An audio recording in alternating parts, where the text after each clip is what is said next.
And you ready for it? The weekend, baby. Yes, indeed. A lot going on in the city.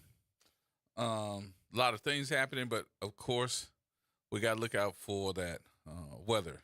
A lot of weather looks like it's going to be bad in several places across the state of Louisiana, having some pretty bad weather, and I think that we're going to get some of it too. So, if that's the case, please be weather aware. Just be aware, all right? Got to go back for a minute here because I didn't say this earlier, but he called in yesterday. I think he called in the day before. I heard from him this morning, and I said I need to make sure because when I saw him yesterday, he was actually getting off the elevator in OPSO, and I got to take a minute. Y'all may not have known, but it was Ronald Coleman's birthday. The Coleman was celebrating his birthday earlier this week, and I had to take a moment to say happy birthday to Ronald Coleman. Also got to take a minute to say happy birthday to my boy, Captain Kendrick Allen of the NOPD, celebrating his birthday on yesterday. If y'all didn't know that Kendrick was celebrating his birthday, NOPD officers, y'all make sure you call your boy and tell him happy birthday. Bro, I just heard you on the radio. Well, he was celebrating his birthday on yesterday. So happy birthday, Kendrick. Many more to come. Or should I say Pastor? Happy birthday to Kendrick. Many more to come. All right. I was thinking that today would be a good day to do something. Now, you all tell me what you think. Being in this arena, and I think I'm in the arena. In this arena, I see a lot of mess. Oh my God, I see a lot of mess. I hear of a lot of issues, things that we pretend that are of importance that really are not. And they make stupidity or things that are stupid issues in political timeframes. So we end up worried about stuff that really don't make no sense. I'm serious. We end up worried about stuff that really is not. It really is not important at all.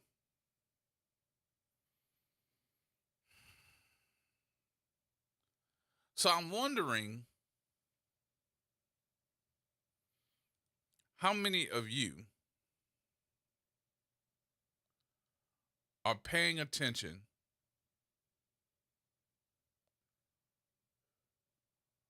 to your issues.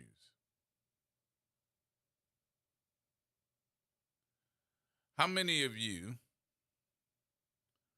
are paying attention to your issues instead of the issues that we are seeing?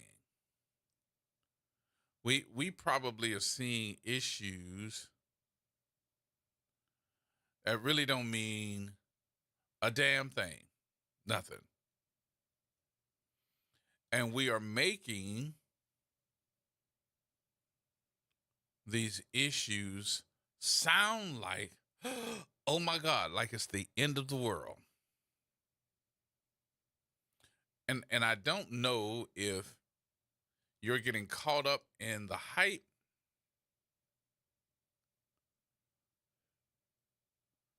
or if you are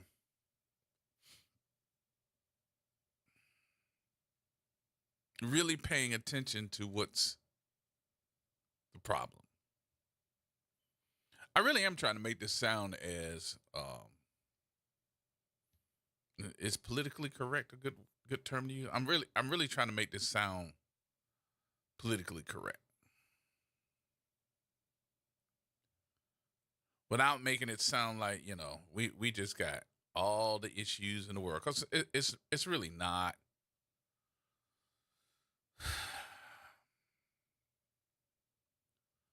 So I don't know how to make it sound any other way.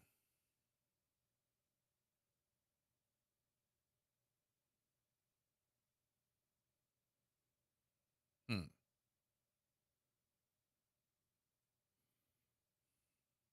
I really don't. I don't know how to make it sound any other way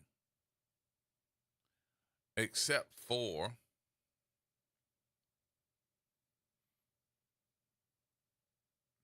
anyone that's trying to be politically correct. You hearing it? You may not be the most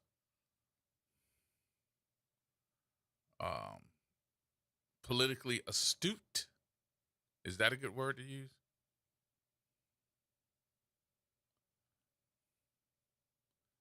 You may not be the most politically astute, but you may be that person that's trying to at least do the right thing. I want to make sure that, if I'm going to vote for somebody, I'm going to vote for that person because I know they're going to do something good for the community. And it's not going to be one thing and that's the end of it. You know that they're going to be there to take care of their constituents. Now, it's no joke, and it's uh, no secret. But if you look at social media, one of the things that you will see in the district, in District E, and I think that everybody can turn and see for themselves. If you don't believe me, go to the Facebook page. That Cindy Wynn has said that she's going to run again for the District E seat. And she's got a list of stuff, meeting dates that she's going to be doing with her constituency out there in the East. So Cindy Wynn has stated that she's going to run again for the East seat. And, just like anybody else that I would say it to, because I have to be neutral for all of you all, but I can't say, go out there and vote for somebody. No, I'm going to say that she has the right to do so, and she's going to do it. So Cindy said, I'm running.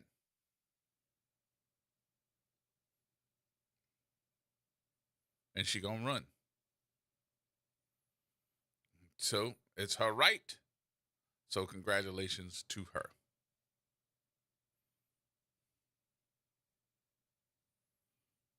Congratulations to her. So who else? Who else will do so?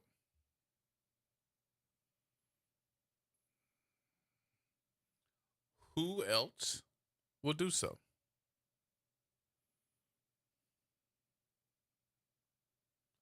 And there have been a couple of folks that I've talked to that have stated that they're going to run for some other seats. I can't say it yet, but I done heard a couple of folks say they're getting ready to run for a couple of other seats. And I was saying to myself, bull. I said it just like that. Bull. If that happened,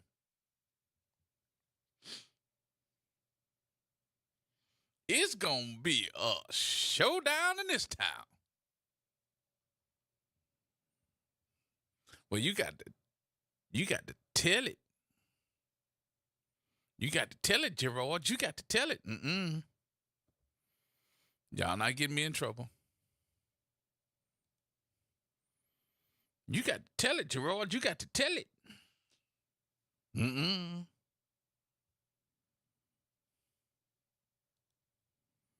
Mm-mm.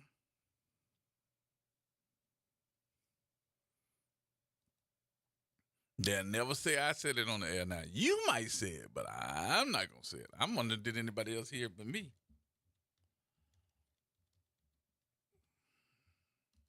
That's what I'm trying to figure out. No, Nate. Hey, Gerard, what's happening? Oh, man, I've been working like a redhead Told her, stepchild. I told her to give you some good news. Oh, we got some good news today? All right, tell me, tell me. Yeah, breaking news. Jamie Johnson, her mama, has been found not guilty. That's what I've been waiting for. Yes, sir, Gerard. We want to thank you for all your hard work and everything you did, but she has been found not guilty. And the judge also found out, made a closing great statement that if the child disclosed sexual abuse, and she said she believed that, but Jamie is found not guilty of all charges. So we just wanted to let you know we just got out of court. We want to thank you, WBOK, for being that verse for Jamie in the case, especially you, Gerard. We want you to know from everybody, Jamie, Reggie, everybody, thank you, man, Did the because folks you show up? stuck in there. Huh? Did the folks show up? No, they didn't even show up. They was on the Zoom, but you was the only media that stuck with her, and I appreciate that because you stuck with her with the radio, her mama. You talked about her nice, her mama, but you believed in them, you had faith, you saw the evidence, and you followed it. So we want to thank you, man, because you played a big role in this. So was Mama there?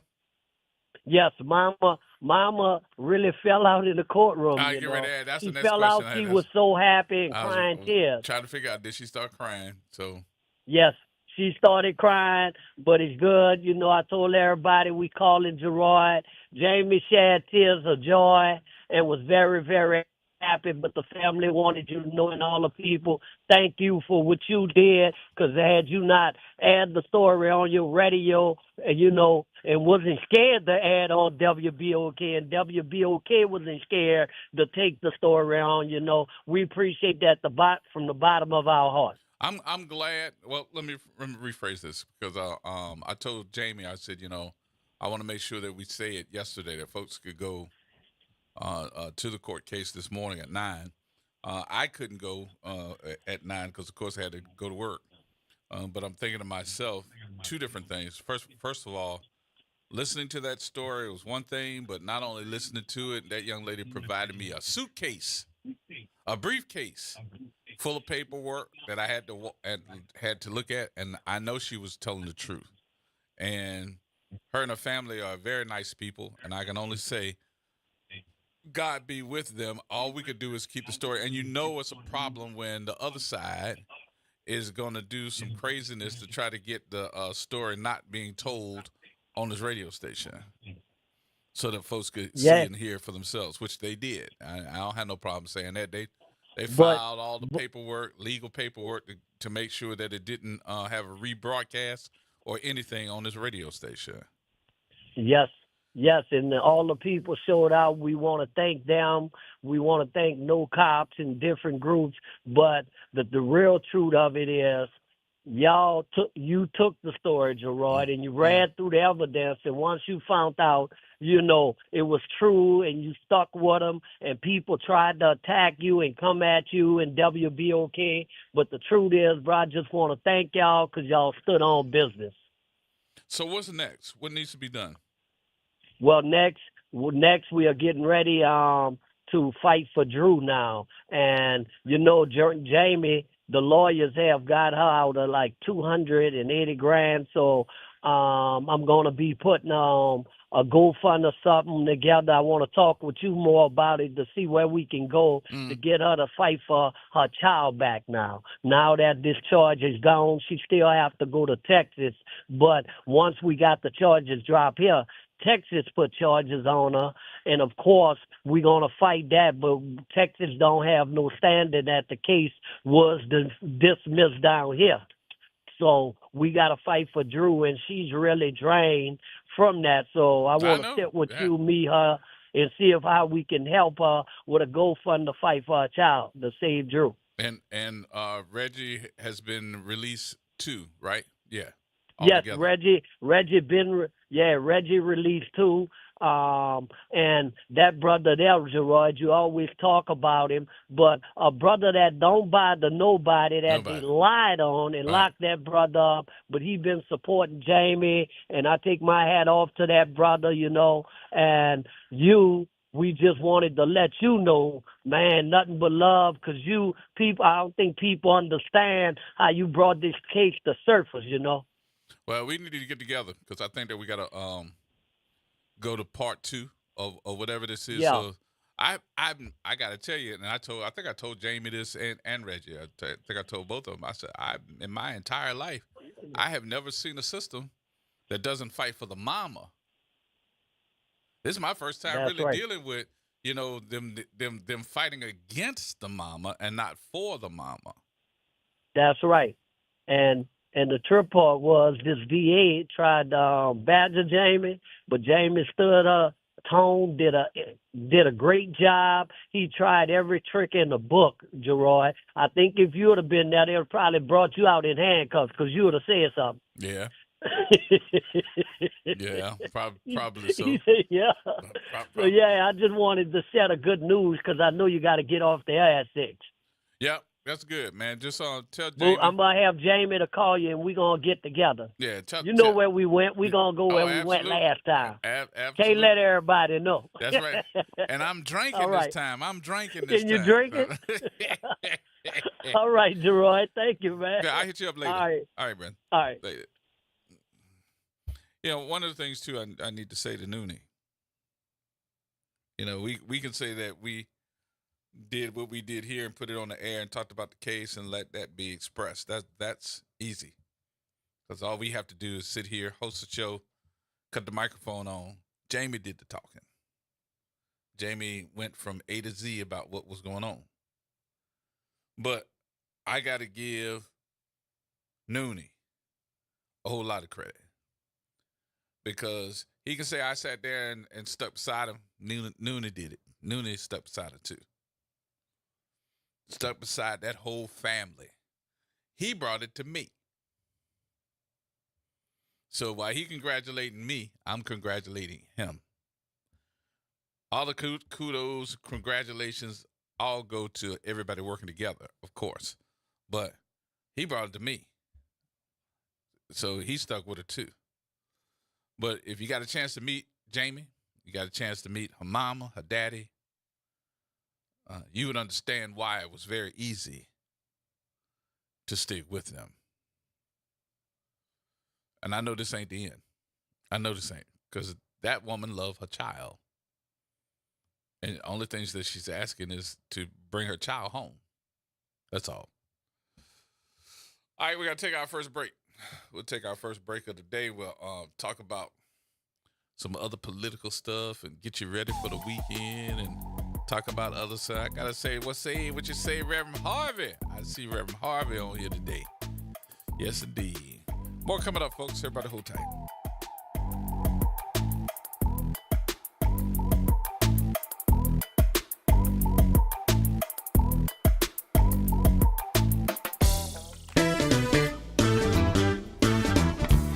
I'm Leo Jackson, host of Sunday Gospel here every Sunday morning, 5 a.m. to 7 p.m. and 12 o'clock till 2 p.m. You don't want to miss this move of God. It happens only on WBOK. You listen to all day long. The New Orleans Jazz and Heritage Foundation is the nonprofit organization that owns the New Orleans Jazz and Heritage Festival presented by Shell. With the funds generated from Jazz Fest, the foundation invests in Louisiana communities through economic development, cultural enrichment, and free educational programs. To learn more about the New Orleans Jazz and Heritage Foundation, please visit us at www.jazzandheritage.org. Saints of God, it's time for us to tell you the truth. It's time for you to start your 21-day challenge. Don't take another day. Do it right now. Call 504-701-4711. That's the Whole Water Stove, Pastor David Impartian Sr., the host of Change Your Water, Change Your Mind. This is the water that's designed to change your body, the way you think, the way you act, and the way you look. Why don't you start your 21-day challenge today? For $35, you can start it right now. Call me so we can set up your appointment. 504-701-4711. That's 504-701-4711. Change your water, change your mind. Welcome to The Community Scientist. I'm excited to bring you our quarterly review of the latest research. If you live or work in St. James, St. John's, St. Charles, Ascension, Calcasieu, Baton Rouge, or St. Bernard parishes, it's vital that you have access to clear, objective information about lead, hexavalent chromium, and cadmium, and how these substances impact your health and our natural environment. The Community Scientist is a service program of Rise St. James, supported by our dedicated TCS research team. To learn more, visit risestjames.org. Making a difference in the community. WBOK 1230 AM. Here we go. The reality check on WBOK 1230 AM. All right, folks, welcome back. Welcome back. So there's so many different things that are happening in the state of Louisiana today. As a matter of fact, today, and I didn't notice either. I actually saw, and I got to say what's up to Sean Mena. I saw him yesterday at the Louisiana Children's Cares thing that they had over off of Oretha Castle Haley, which was very well attended. And I had a chance to sit down to talk to Representative Mena, and he was telling me that today is the day that a lot of these different bills that's getting ready to come up in session are going to have to be put in place. Today is the deadline. And he said, bruh, we just getting prepared and getting prepared for what's coming. And I was thinking to myself when he said that, I was like, that is exactly what we were talking about. That they were going to come back with a whole bunch of craziness and bills that we're going to have to brace for. So today is the deadline for those bills to be turned in, which is probably going to be within the next 35 minutes. And then I'm going to start calling folks or texting folks to say, did y'all see any bills that we need to be prepared of to get us ready for when that bill comes up in session? Session ain't right now, but it's coming. All right, Big Shed. Hello, man. How you doing? Happy Friday. What's going on with you? How you doing, brother? Listen, I have to say this, and I don't want to be premature. To Jamie and her family, congratulations. This clears you and vindicates you so that you can start the process now to get your child back. Mm-hmm. Because I'm familiar with this case, because of Noonan Man and WBOK and meeting Jamie and her friend Ashley, now, Gerard, there are more mothers who have come forward and said that the court system, the civil court system, a couple of judges, and New Orleans Police Department did them wrong. They took their children away from them without thorough investigations. Mm-hmm. Now, Sheriff Hudson, please, I believe you need to know, you may have interest in this because one of your opponents was the interim police chief. How can New Orleans Police Department, how can civil court judges take away children from their biological mothers without thorough investigations? And I'm going to leave it right there. You have a good weekend. All right. You too, Jay. Thank you, brother. Yeah. Well, I think now is the time to figure out how those investigations went. Because I do know, and talking to some other folks, some of those departments that went with investigations ended up being reinvestigated, if that's a good word to use. And some folks were put on suspension or under investigation themselves. But you'll never hear that in the public. Oh, and some folks got real upset when we started calling names. I started getting calls from folks letting them know that I was getting ready to get sued. I said, go ahead. You don't do nothing but open up the door when you sue. I almost did my strut across the football field. I was looking like Kendrick Lamar. Dun, dun, dun, dun. You know they like to sue. Dun, dun, dun, dun. Because I'm rolling, I'm buzzing. Okay, I got carried away. Why are you shaking your head? Oh, Jazz is in the building today. Yes, indeed. Yeah, I almost did my Kendrick Lamar. Sometimes you got to pop out and show her. Yeah. You know. Woo. A story that has been coming out that I think is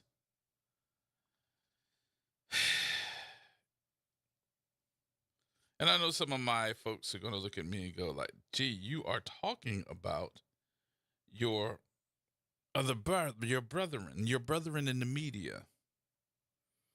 Okay. I think that some of these stories that come out in the media sometimes have gotten folks twisted. They tell you a piece of the story so that you can immediately make judgment without knowing the whole story. I make segments of a story by giving you headlines as the story. And I'm going to give you one.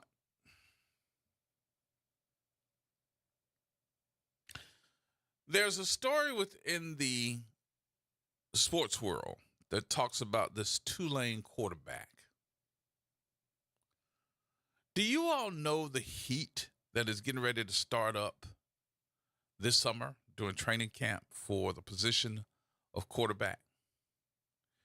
Have you all seen this young man? Somebody please call me and tell me that you have seen the physique of TJ Finley. Anybody? Come on, somebody. I know I got some sports fans out there. Y'all be calling me all the time. Where the sports show at, man? Come on. Where y'all at? TJ Finley, the quarterback at Tulane that is going to be fighting for the position as the starter. Hello, somebody. Knock, knock. Y'all don't make me say this by myself. Have you all been paying attention to the position of quarterback at Tulane? Y'all got all these little boys out here. I won't call them little boys because they ain't little boys. They bigger than me, taller than me. They can't throw like I can, but because I can, do from one end of the field to the other. Stop it. Huh? Stop. What you talking about? Stop. What? Just stop. I don't believe you. Stop it. How did you just come in and say Just that? stop it. You ain't been Just here stop all it. week. Right there with the drum What? edges stick. What? Right there with the I drum can throw edges. that thing, boy. Right on next one to the end of the field. That's right- 100-yarder. right next to the Put drum it edges all stick. up in the air. You ain't never seen me throw a football before? Mm-mm. You need to go down the street somewhere. I throw it to you. Yeah, clean up into the. I believe you could throw it up into the air. Yes. I can put it over the building. Come right back down to you. You got quiet again. Huh? I'm taking my own advice. Stop. You should go stop. But have you seen TJ Finley? Have you seen the quarterback? Dude look like he been playing pro for the last 10 years.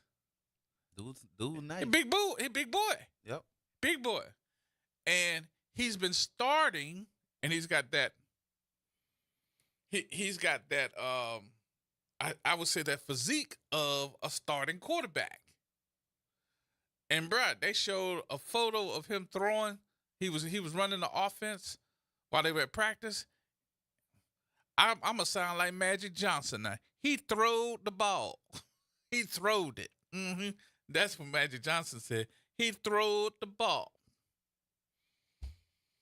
And I was sitting back there and saying to myself, this dude, and then when they interviewed him, he was like, we got to basically do this for the offense and yada, yada. I was like, that's your quarterback.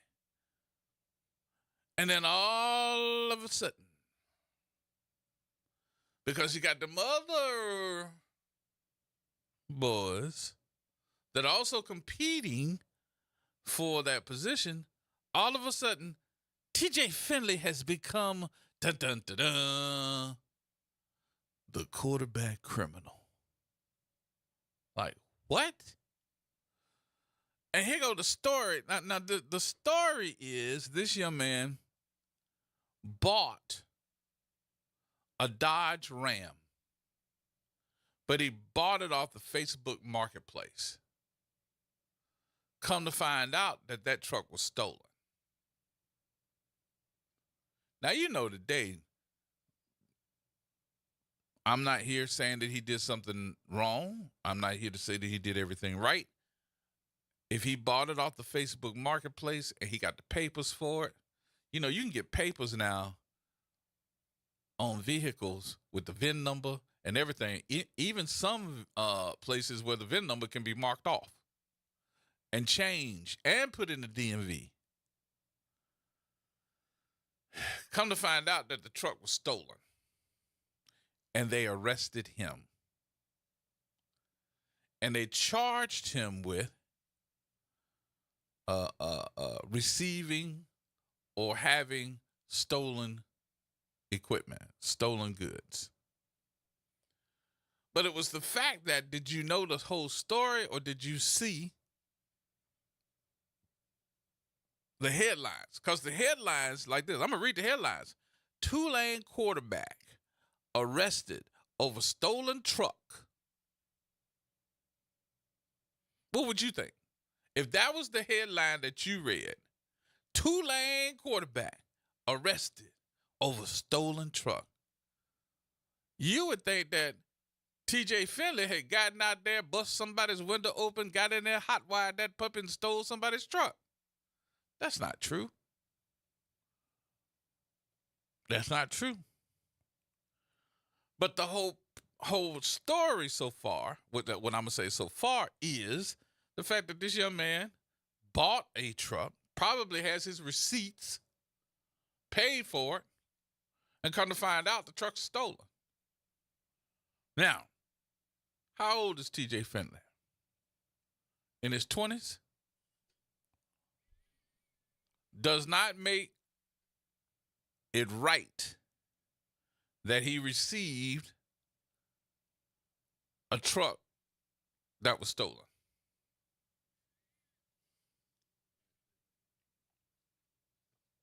So he's 23 years old.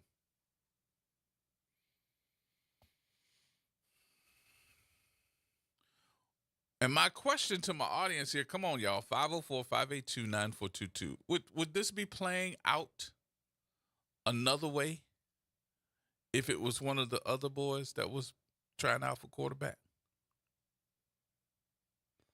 Oh, come on, Gerard, you're race baiting. No. I'm talking about this truck. Because in my eyes, it looked like TJ Finley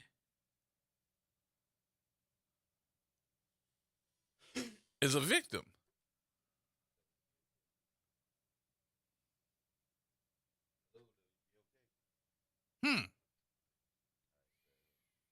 Is that the truth, Ruth?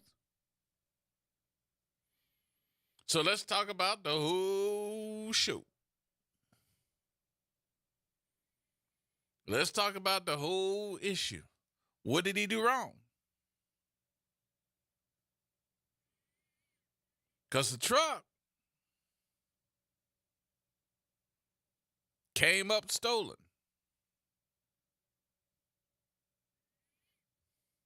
What you think? What you say, Sid?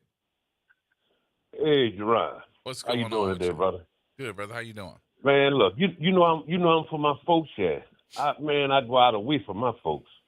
But when I was hearing about this on the news this morning, I was mad with that little boy.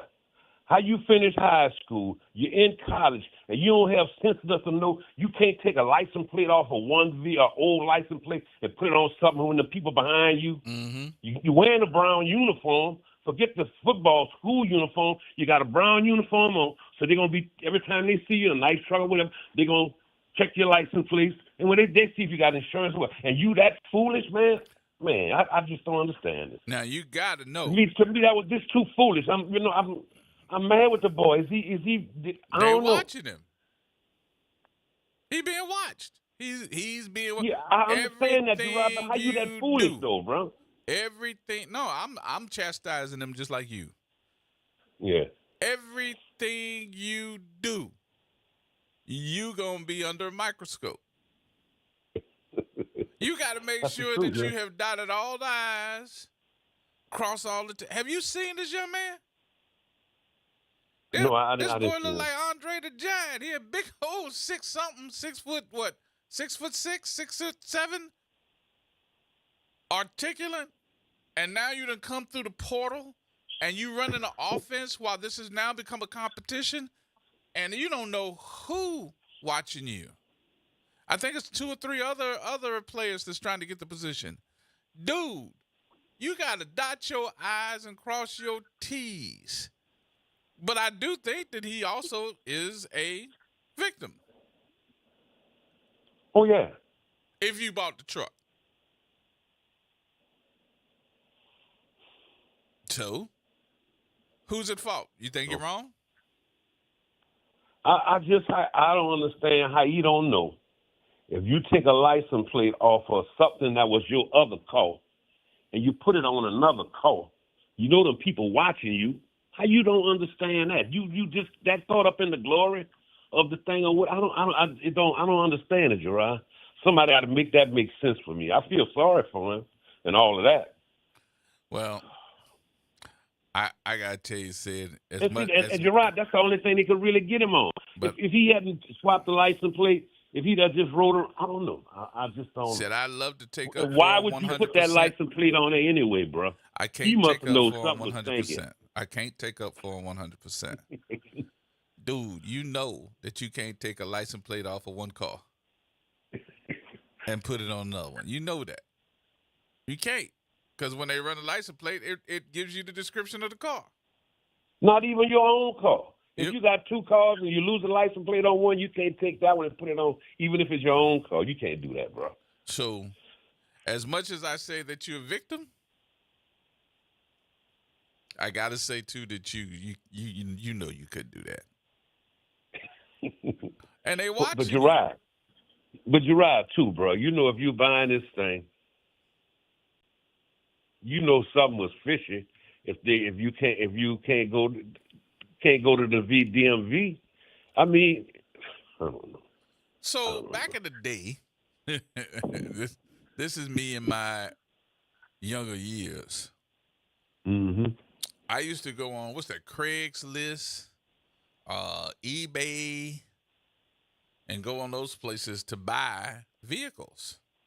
You know, you buy a vehicle, fix it up, and resell it, and do stuff like that. So I would go on because a couple of my boys were telling me they were doing it. I wanted to do it too.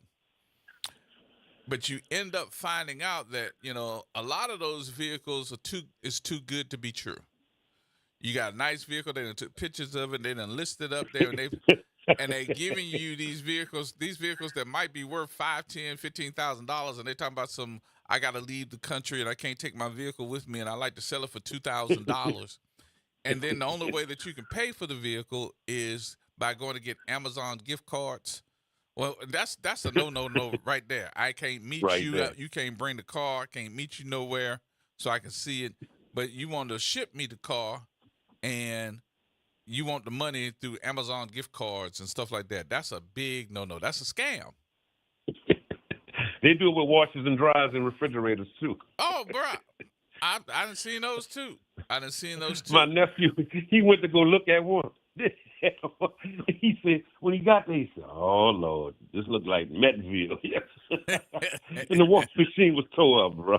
Yeah. But Anyway. you know, and you gotta watch going to meet some of these guys because they waiting for you to set you up and rob you. Wait, didn't that happen not too somewhere?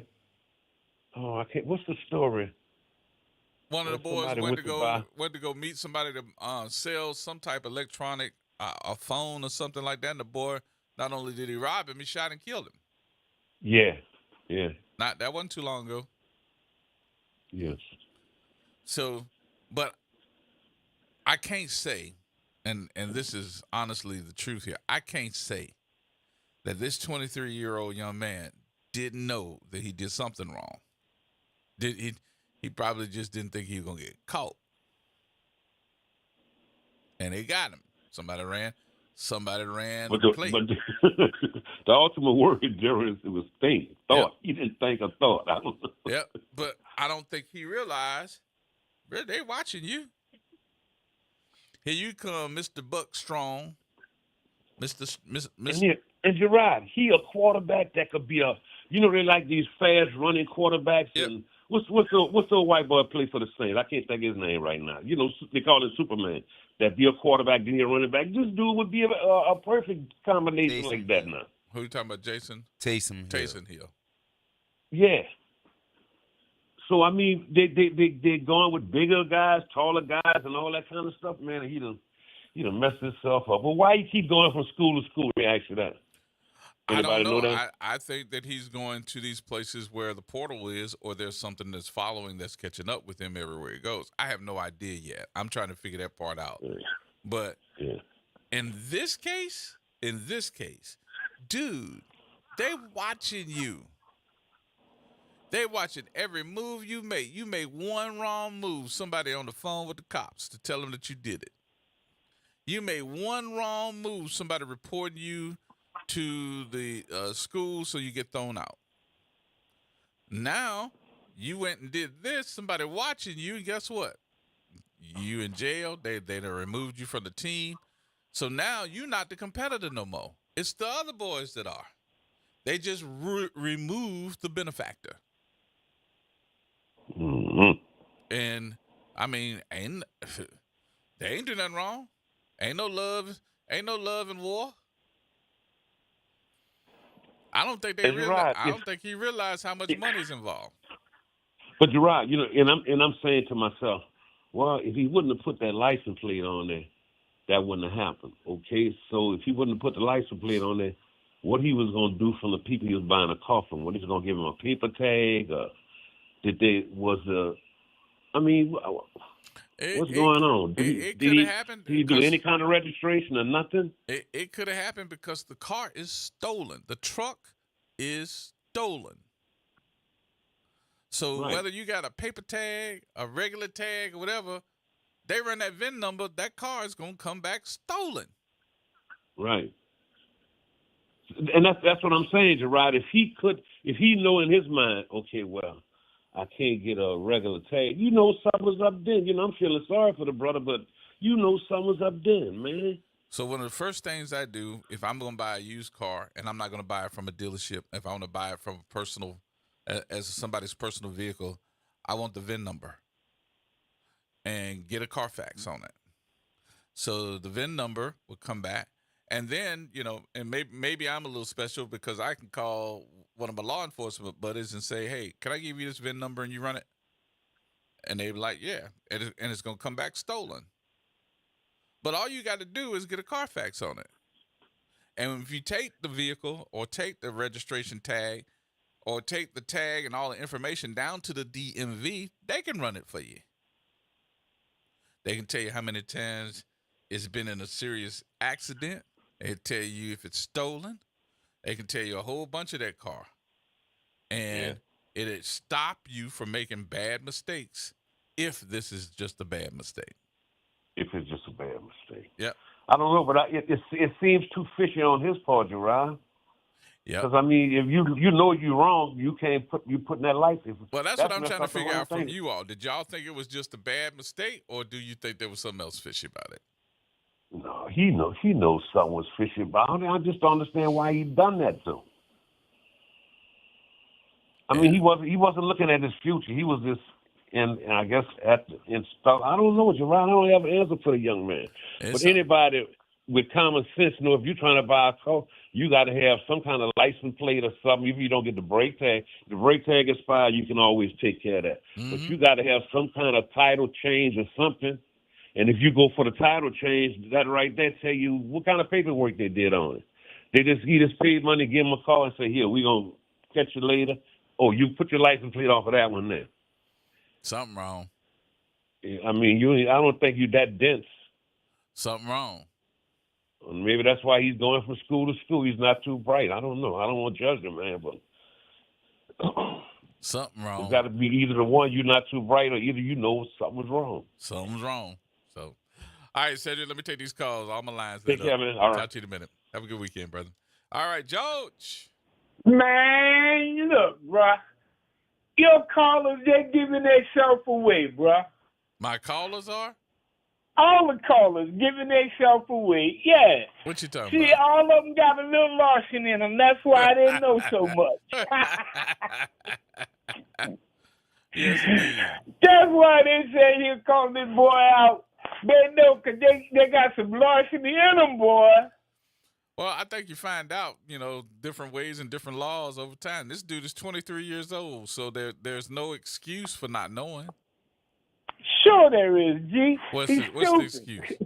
What's the excuse? Stupidity is not an excuse. It ain't an excuse, but it's a reason.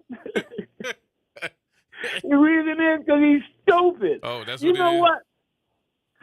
Now, I'm like this, right? I was, y'all were talking earlier about people buying cars online. Mm-hmm. And I had a partner of mine. I'm talking about a highly intelligent brother. I ain't talking about a hit and miss kind of dude, right? A highly intelligent brother. And he called me up one day and told me, man, I got a deal. I'm like, what kind of deal you got, bro? He got on a what? A truck, man. Oh, he got a deal on a truck. And the deal was so good. And the longer I talked to him, right, the more the conversation didn't smell good, no way. And he was telling me how he had to send him the money. And this kind of brother know real estate. Real estate don't transfer until the money transfer and the titles transfer. Mm-hmm. So I'm like, he ain't no Joe Sausage Head, right? And he done sent these people his money, and I'm sitting here going like, man, ain't nothing right about this deal. Wait a minute, he sent him the money before he got the vehicle or saw the vehicle? He sent him the money because that side story that somebody told about I'm transferring over to Europe, and I got to get rid of my vehicle.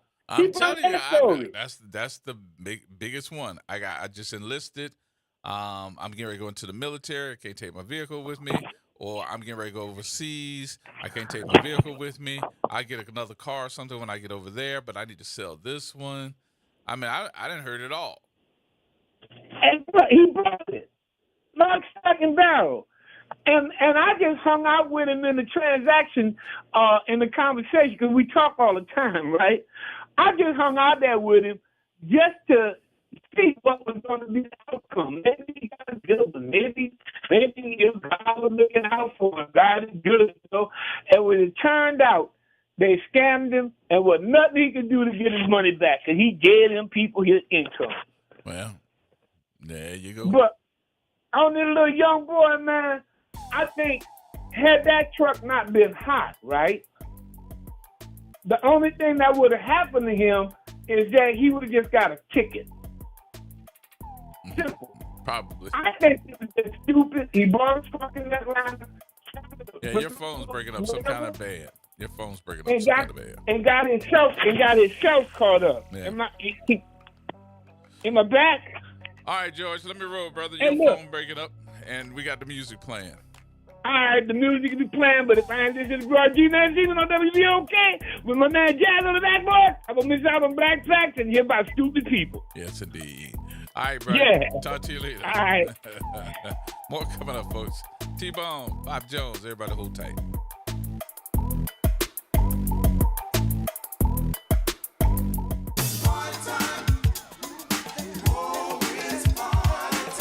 That's right. It's party time each and every Sunday night at 7 p.m. on WBOK.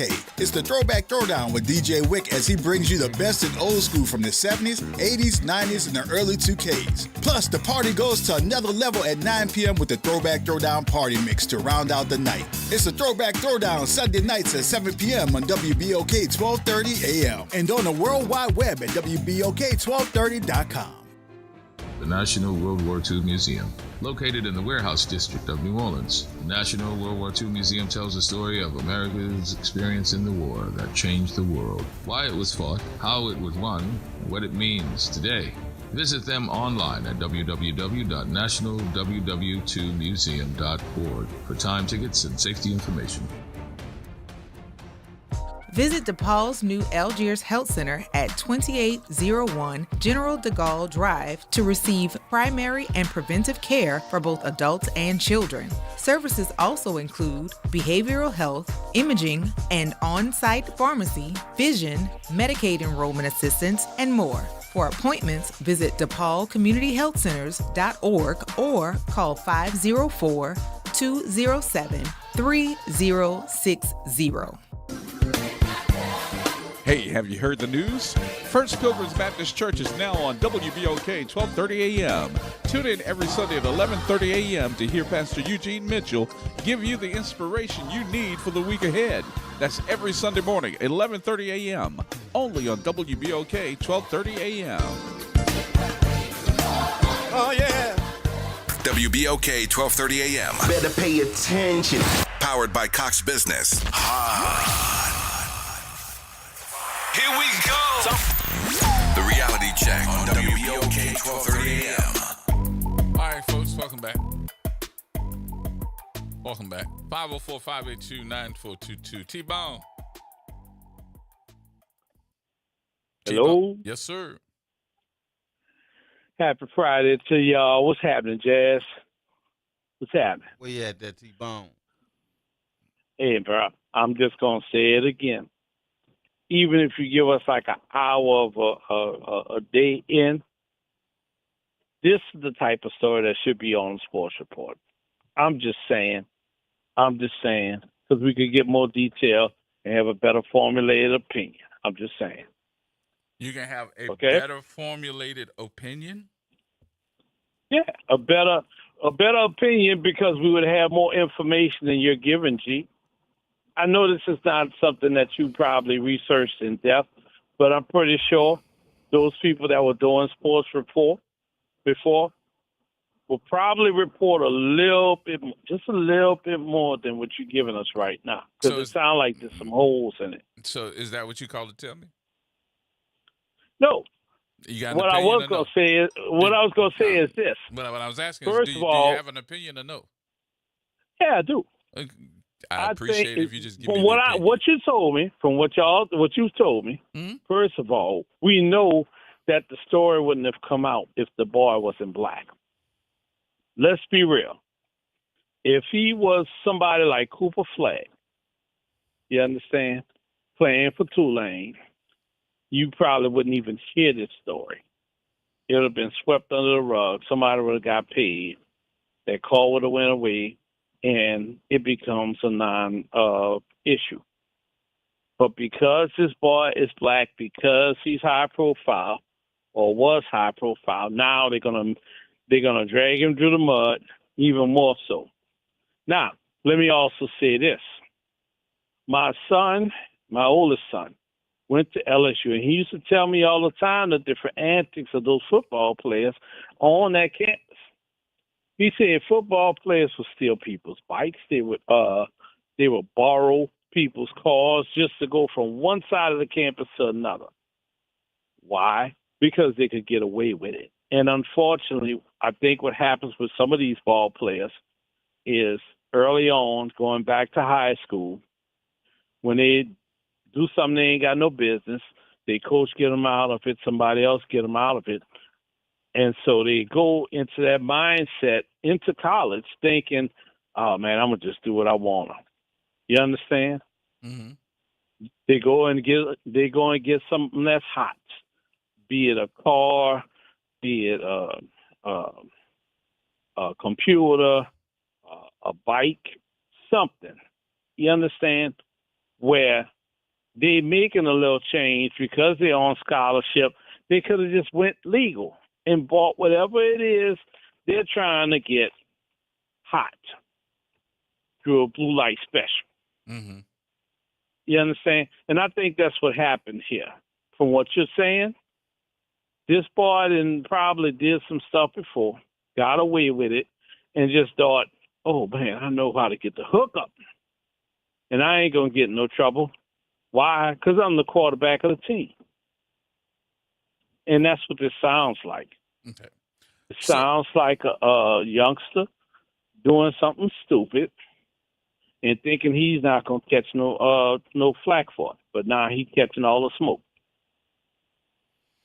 All right. So now, let me ask you a question. As far as the show is concerned, as far as the sports report is concerned, I ain't had nothing to do with it. I didn't make the decision. That's number one.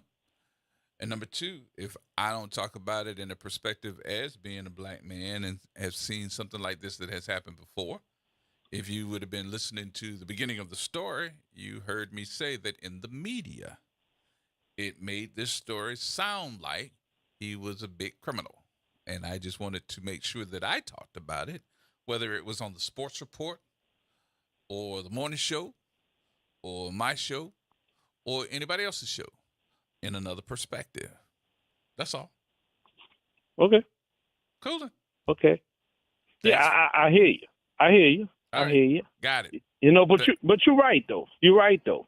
They from what you said at the top of the story, they really made it sound like the boy had did something really, really bad. But I mean, honestly, players do stupid stuff all the time. I hate to say it, but they do.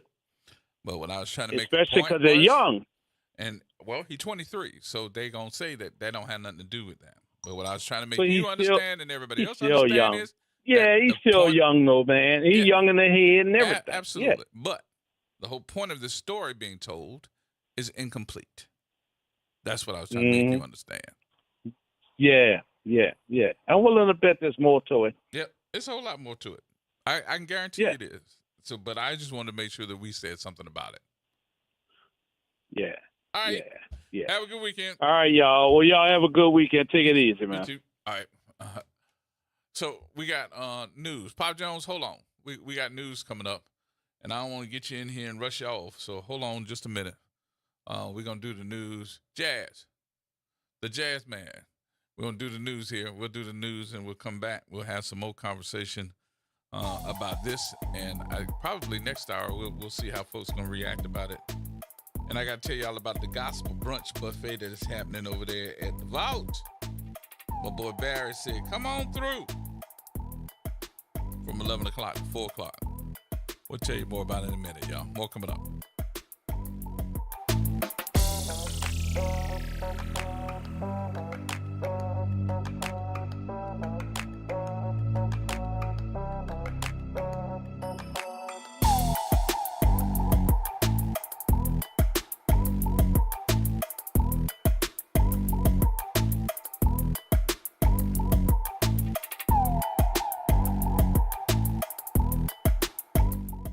From the campus of Xavier University. Yeah. WBOK 1230 AM. Go. An Equity Media Station. I'm Amber Payton with 4 Things You Should Know with BIN News. Former Black Atlanta Mayor Keisha Lance Bottoms says she's preparing to run for governor, aiming to challenge President Trump's agenda. Lucy McBath recently announced she was dropping out due to her husband's health. 22 Los Angeles Police Department recruits just became officers after 24 weeks of training. The class includes 18 Hispanics, 1 black officer, 1 Asian, and 2 white officers. 1 will join the LA Port Police. Former Vice President Kamala Harris says while much has changed since her election loss to President Trump, the rollback of progress is not surprising. Speaking in California, she warned of growing fear and silence, but reminded the crowd, quote, "Courage is contagious," end quote. And HBCU Morehouse School of Medicine just opened a $45 million building named after founder Kelvin Smyre. It includes an auditorium, study spaces, and event rooms. Get BIN News on demand 24/7 on the iHeartRadio app.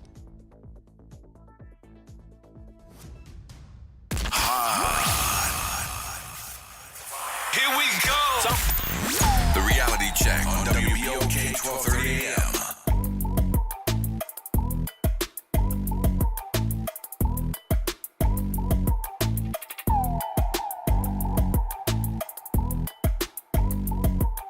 right, folks. Welcome back.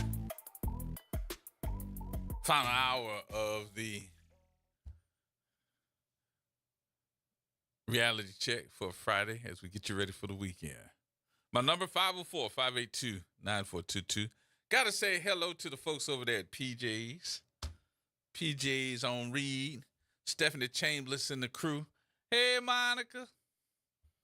Make sure y'all support our businesses. That's one of our businesses. Stephanie and the crew over at PJ's on Reed. Say hello to them and make sure when you want your coffee, your beignets, and want to hang out and do your work, she got Wi-Fi, she got all those different things, and it's a beautiful building. Make sure you go over and say hello to the people at PJ's on Reed Boulevard in New Orleans East. The gospel brunch is going to be happening this weekend too, Sunday from 11 o'clock to 4 o'clock over at the Vault NOLA. For your reservations, you can visit the website, thevaultnola.com. And you can also call 453-2720. That's 504-453-2720 to make your reservations to go on over to the Vault at 501 Verrett Street in New Orleans. That's 501 Verrett Street. That's on the West Bank, the Best Bank, over there in Algiers, Parent. It's not Point. It's Parent. Mm-hmm. Pop Jones. Hey, G-Man. What's going on? And the Jazz Man. How you doing? I'm fair to middling. Tripping as usual. Oh no. Why are you tripping? Why are you Look, tripping? G-Man, I need you to help me out with something. Okay. You know I'm not the sharpest knife in the drawer. That's all right. At least you're sharp. No, look, I notice all these people that's running, those are running against each other, I think. They're all friends of yours. I'm not saying that you work for the sheriff, right? Am I right? Yes, sir. And then the others, they're friends of yours. Uh-huh. So that kind of, how you... Puts me in a bad position. How you deal with that? Let me see how I can explain it. Let me see. I've known Michelle for 20 plus years, just about. Okay. And her dad, Mr. Richard, I've known him probably about 30 years. Okay. I've known Shorty for at least probably somewhere between 7 to 10 years. Hallelujah. I've known, let's see, who else? I don't know the judge that's running. I know that he just announced that he's going to be running. I don't know him. Who else? Somebody else told me they're running. I know Marlon. Somebody told me Marlon Gusman may run again. I've known him probably about 20 years at least. All of them bring something to the table. I put it that way. But I do look and say to myself that I got a job to do. I'm learning. All right, I'm listening to this. I'm learning. I'm trying to learn something. I'm learning a whole lot by being there under the current sheriff. Oh, okay. And what you learning? I mean, I'm not gonna sit here and just explain everything. I had to do that another time because I got to do this show. But there's a lot of stuff in there that I've learned that's different from just law enforcement in itself. Different. Yep. I'm gonna interpret it. I'm gonna think about what you're talking about. Okay. You learn different. You're welcome to do that, but I'm just saying I'm learning a lot of different stuff. A lot of stuff. You know me. That's it. Oh, you learn different. I'm learning a lot of different what stuff. You pointed out that I know you know all of them. You know every last one of them. Mm-hmm. See, I already know that. Okay. What the part I'm talking about, there are some that you're more friendly with. Okay. Then you know every last one of them. You know all the council people. Yeah. You know, but I'm not. That's not what I'm speaking about. I was speaking about the people that you are more friendly with. I'm a little lost. What you That's mean? running against one another. Mm-hmm. And I assume that they probably, would want you to say something good about them or support them or something like that, I can't. By law, I can't. No, I know. That's what I know. I know you can't do it. But so you just got to remain neutral with all of them. Yeah. Oh, buddy. Yep. I need help, man. You already knew that. You just trying to be messy. That's what you're trying to be. You trying to be messy right now. You already knew because I ain't even have to tell you. You told me. I ain't even have to tell you. Man, you wrong. You just you being wrong for that. messy. Oh, look. What? Hold on a minute. Man.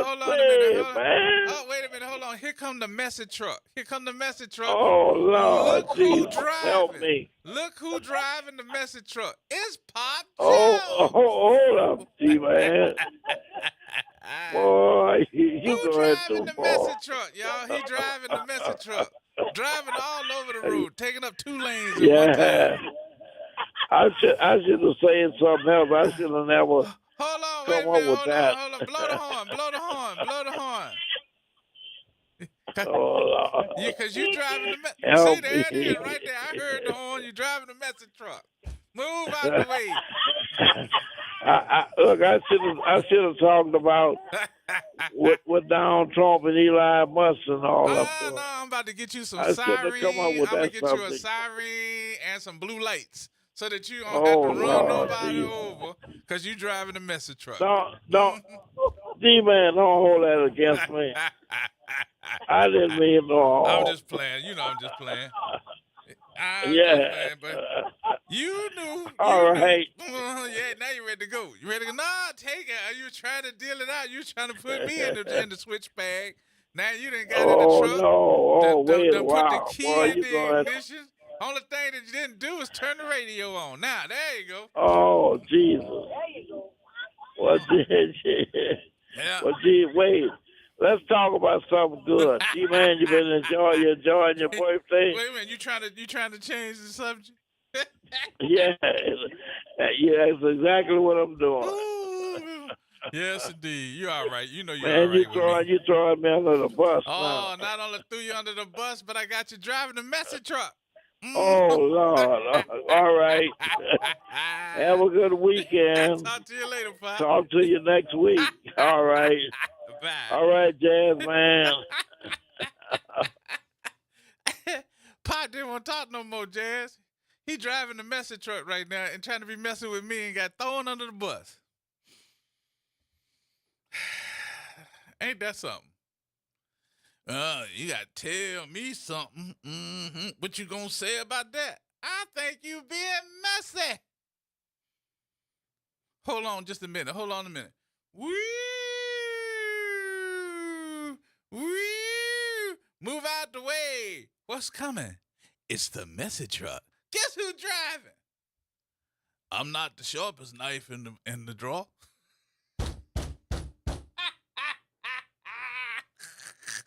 Oh, Pop, you knew I was going to have some fun on this one.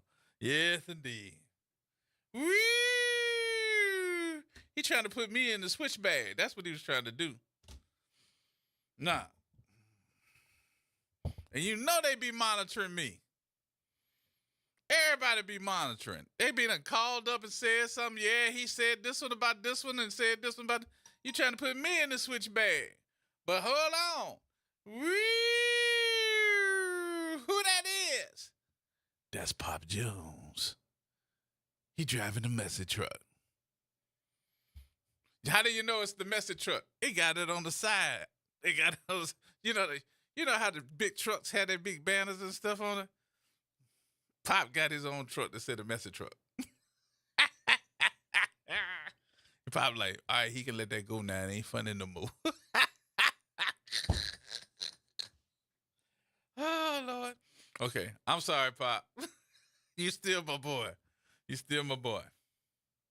All right. Let me go back to my original conversation.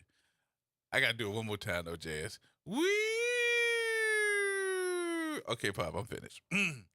But I just wanted to have that conversation today about the Tulane quarterback. Whether you heard the whole story or you have not, and it don't matter where you hear it.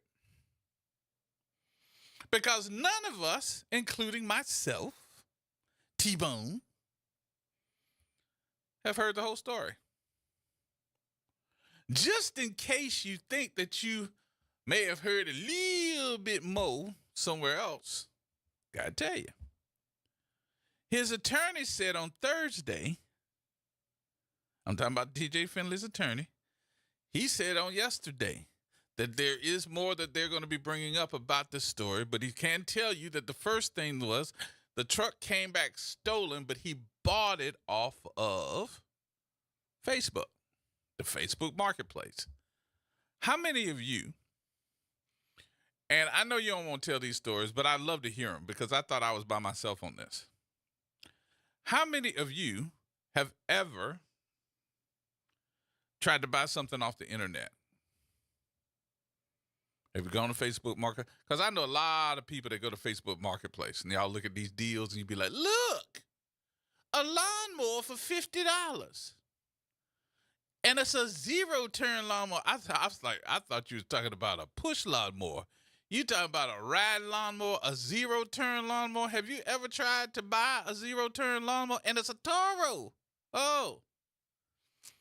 And it's name brand, and you talking about it's $50?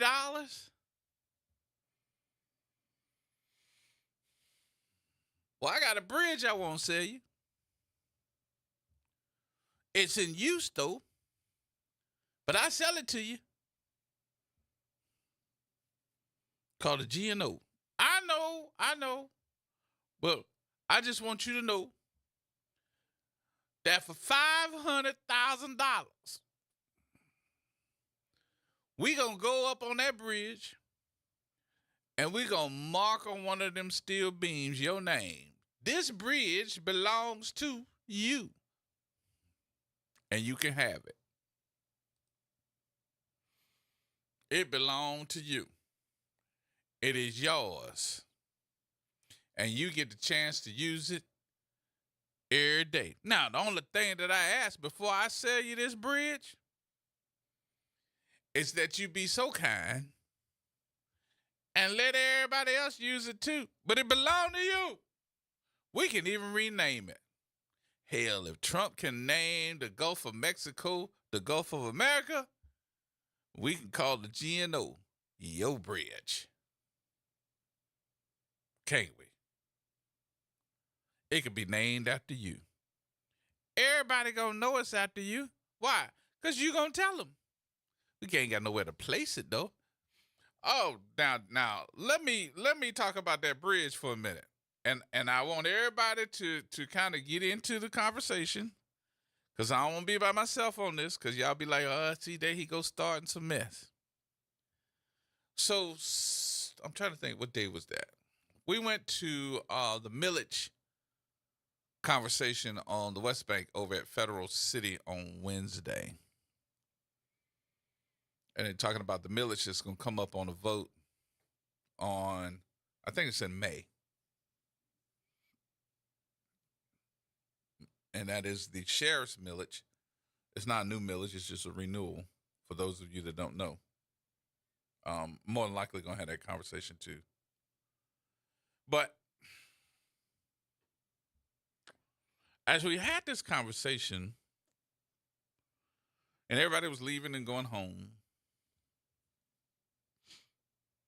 I was coming down General de Gaulle, talking on the phone as usual, getting ready to go across the bridge. And as I was on the approach coming from the West Bank to the East Bank. I just happened to look up because it's after 7 o'clock in the evening time, so the lights on the bridge are coming on. Y'all know the decorative lights that we spent $1 million on or $10 million on, whatever they said it was. We spent this money on these lights that are supposed to be decorative, to show different colors during different times of the year. I think for St. Patrick's Day, it was green. For Mardi Gras, it was the purple, green, and gold. For Christmas, it was the red lights with the green and the white lights and changing colors. And then it was a couple of other colors for, for the Super Bowl. Anyway, those are the decorative lights that we spent millions of dollars on. Bridge was shut down in different lanes for days. It was causing so many traffic delays. But we said, oh, that's beautiful-muss. That's beautiful-muss. That's how it looked. It's beautiful. I love it. But my question has been, everything that is new is not glittering like gold. But when it's new, we all, ooh. How many of you are now really paying attention to it? I asked the question about the lights. How many are you really paying attention to those lights now? And I'm asking for a reason. Somebody tell me the reason. Somebody tell me the reason why I'm asking you, are you paying attention to those lights? Don't make me tell you, because y'all made me tell you, I'm really going to tell you. But somebody answer that question. Why am I asking you? Have you been paying attention to those lights as you cross the bridge? Either way. Are you going from the East Bank to the West Bank or from the West Bank to the East Bank? Now, I'm talking about from the West Bank to the East Bank. 504-582-9422. Somebody tell me why I'm asking this question. Huh? Yeah, somebody tell me why I'm asking this question. Are you paying attention to those lights? It's a legitimate question. Y'all might think that I'm joking. I'm not. I'm really serious on this one. Are you paying attention to those lights? These $1 million lights.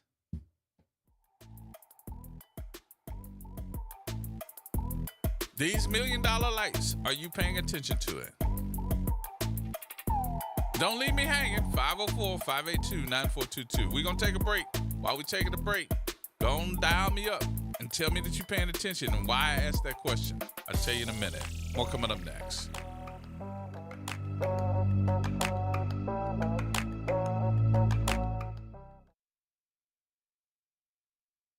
Attention, WBOK listeners. Are you a fan of the station and want to show your support in style? Well, we've got some exciting news for you. Introducing the official WBOK merchandise, the perfect way to wear your love for the station. Whether you're a longtime listener or a new fan, we've got something for everyone. Head to WBOK1230.com now and grab your WBOK gear before it's gone. When you buy WBOK merch, you're not just getting quality items, you're supporting the station you love. Connect with NOLA Public Schools. Follow us on Instagram, Facebook, and X for the latest updates. Sign up for District Digest, our official newsletter where we share district achievements, celebrate student successes, and keep you informed about our vision of providing a high-quality education. And don't miss our school board meetings. Watch in person or live stream on YouTube. Stay informed. Stay engaged. Visit NOLAPublicSchools.com today. Again, that's NOLAPublicSchools.com.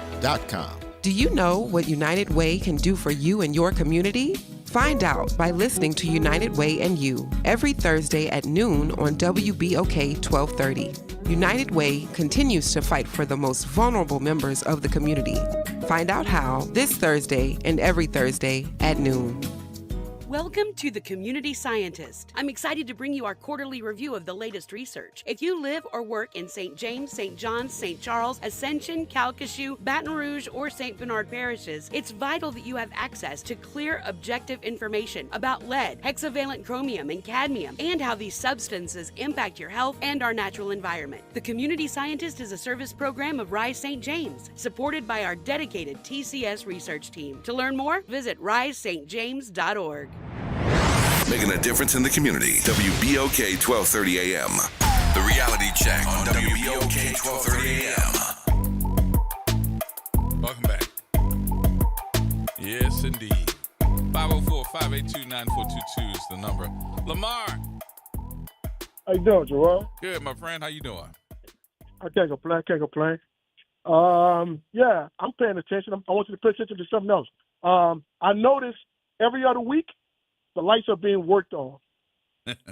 haven't worked right since. Now, one thing, who pays every single time they have to work on to have it coned off, also with a state trooper out there blocking the traffic? So who pays for that? The city, the state, or the lights still under warranty?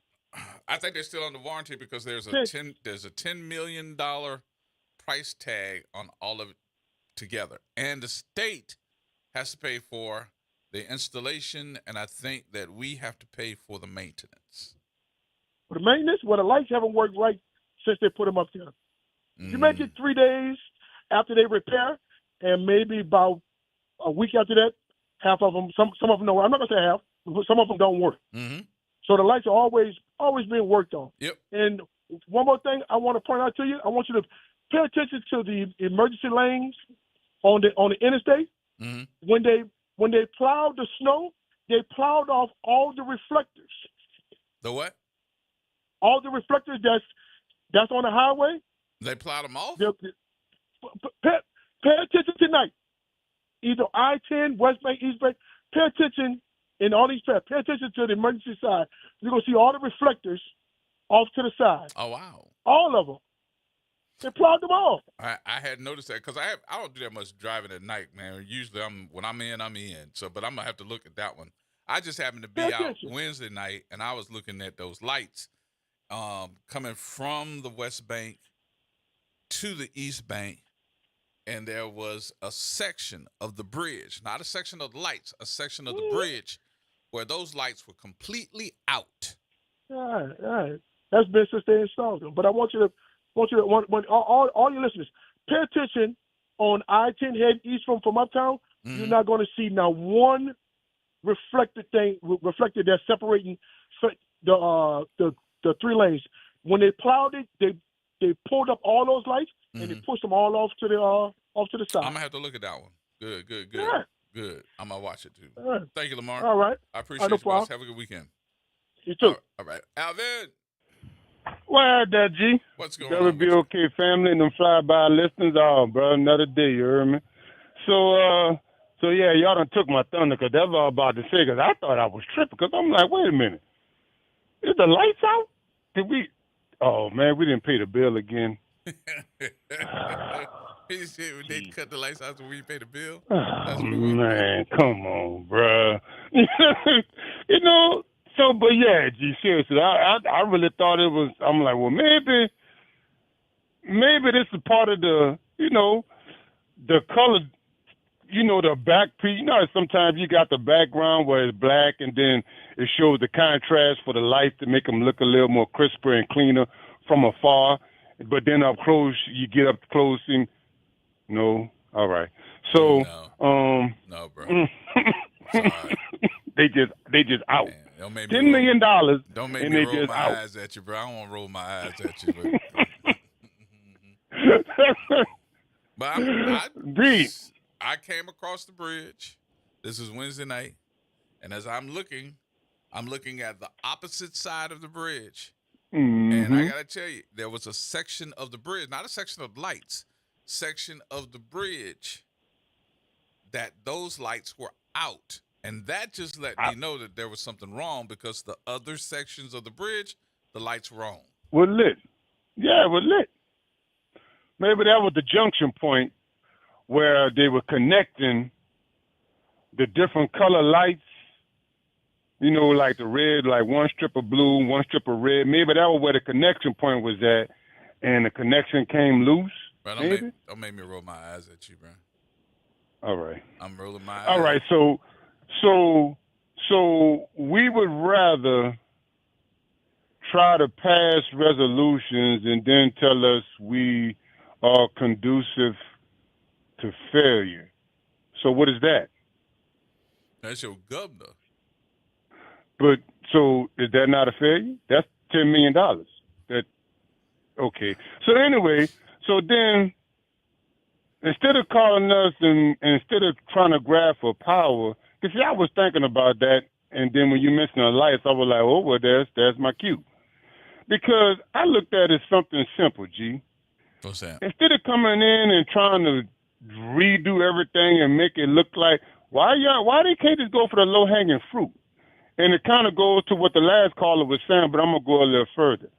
How about we paint some lines on the interstates or on the road so when it's foggy or it's raining real bad and the overspray from the big trucks and the cars, you know, you can see where you're going, so that way cars won't meander into other lanes and stuff like that. You asking me? I'm just saying, G, why we can't, you know, that's low hanging fruit, bro. Ain't no money in that. We spend. There ain't no money in that. But that's what the Department of Transportation, that's what we pay our taxes for. I thought. And your point is? Exactly. Brad. But they supposed to have all the answers. We can't be this smart in 2-minute segments. You talking like you got some sense. What's wrong with you? You better think twice. I'd rather go ahead on and hang them lights up, man. Hang them lights up. That's $10 million. What's wrong with you? Paint some lines on them daggone highway. That's $10 million for them lights. What's wrong with you? How much a paint cost? How dare us make us want to be safe? How dare us want to try to drop the insurance rate? Because you ever thought that maybe that's the reason why some of the insurance rates are like they are for the cars? Mm-mm. Because maybe the roads are not, you know, because everything feeds off everything else. Because if you notice, for years, there were no, like, directional curves in the Morrison curve until so many trucks and cars had accidents, and then all of a sudden, we got directional signs to let you know that there was a curve there, even though that curve been there for 60 years. What you talking about? All right, I'm sorry. Well, I'm just trying to figure out which curve you talking about. The Morrison curve, right there on I-10, where you're coming from the east towards downtown. When you come to when you come around the Morrison curve, right there, right up underneath the bridge. Yeah, bruh. How long it take you to get some lights? How long it take you to get some of the state lights out there? And let's see, they put lights right there at that curve. They put lights right at Crowder. I think that's right between Crowder and Reed, or is that at Reed? One of the two. I think it's at Reed. Yeah. How long that took? That took years. Years. But we don't worry about those and problems. Before he left, you know, he did it. I don't know if anybody really realized that. That was that was Sean that did that. Mm-hmm. Yeah, he was the DOT director, but they got the audacity to say that he didn't get other stuff done in other parts of the states and da-da-da. And it's like, but are we going to tell the whole story, or are we just going to just say that he just didn't get it done because he was the DOT transportation director? He did. He's the one that got it done. So yeah. I don't know what they mean by he didn't get it done. Now, I got to tell you now, when I lived out in New Orleans East, I was working with Cindy Wynn. And I never forget, Cindy came over to the house. She said, gee, I got somewhere to go. I ain't got but 30 minutes. I was like, all right. And we ended up sitting down at the table in the kitchen. And Cindy ended up probably there for 4 hours instead of 30 minutes. And we put together this program to try to lift up and take out a lot of the trash, a lot of the tires, and Michelle Cooperale, who was the regional head for UPS, ended up working with us real quick, fast, and in a hurry. I had to go through Sean's office, DOTD, because a lot of folks don't know if you have more than, I think it's 4, I think that's the number, 4 tires in the back of a truck, or you're toting them or whatever, it's a hazard. So you're violating hazardous waste laws. So I had to go through Sean's office to get a waiver and a day that I could do it with Cindy's help. And we did a cleanup. Rich's Disposal was part of it. We had a nursing station out there for all the people that volunteered. We had Cindy hanging off the side of a daggone dump truck. And we also had those bobcats with those grapplers on it, grabbing old tires on side of the road, putting them in the bin of a dump truck. And when I said Michelle had UPS involved, she brought in 3 55-foot UPS trucks with the trailers. And as soon as those grapplers on those bobcats grabbed them old tires and put them in the dump truck would come over to where the old Lowe's was, and we took those tires, because those dump trucks dumped those tires there, and we took those tires and loaded them up. 3 55-foot UPS 18-wheelers, and took them to be shredded. Wasn't enough, but it was enough that day that we wanted to do that cleanup. And it was hot out there. Now, Rich's Disposal bought in a roll-off, big old roll-off truck, dumpster. People were bringing old mattresses and a whole bunch of furniture and stuff and putting it in the back of it. He came, picked up, and the whole point of the whole matter was those folks live out there too. And they were like, we're going to do this. And we brought it together, and they did it for free. There won't nobody trying to get no money out of it. They did it for free. And when I tell you, Sean was instrumental in all of it, because if we had taken that many tires and grabbed them and had not had them things, and we had the shredders. Those folks usually don't shred on Saturday. They went to their offices in the East and did the shredding on that Saturday for those tires. Sometimes that's all it takes. But I'm like this. I really want to see somebody stopping them folks from dumping, because they dumping all in the same places. They dumping it all in the same places. All right, Albert, I'm sorry. I took over your conversation. Did we miss Alvin? I took over Alvin's conversation. All right. That's okay. All right, Mr. Elmore. Hey, man, how you doing? Good, brother. How you doing? I can't complain, man. The thing that I don't understand, when you look at what's going on in New Orleans East, and this has been going on issue, for a while, and thank God you got DALLS, and you always say something and to make things happen. Appreciate you, brother. But the thing that bothers me that, we don't have, to me, enough law enforcement protection in terms of, if you notice, we got the district on Reed, which to me is not big enough. The 7th district to me is not big enough, and we really need more officers, not just for a protection from things that happen in society, but you need officers just to show just what you're saying, when people dumping tires and all kind of illegal stuff. And I'm sure the people dumping don't even live no way around the ones that dump stuff out there. So I don't know if they need more cameras or we need another district. I'm hoping, I think when the new facility, amusement center, what's going on where Six Flags is, hopefully we'll have another district out there and maybe they could put patrol around there, But we just need more. We need a lot more police officers that give people notice, love, we're watching you. And that's why they probably doing it, Jerome, because nobody watching them. They don't have enough people watching them, you know? So let's see.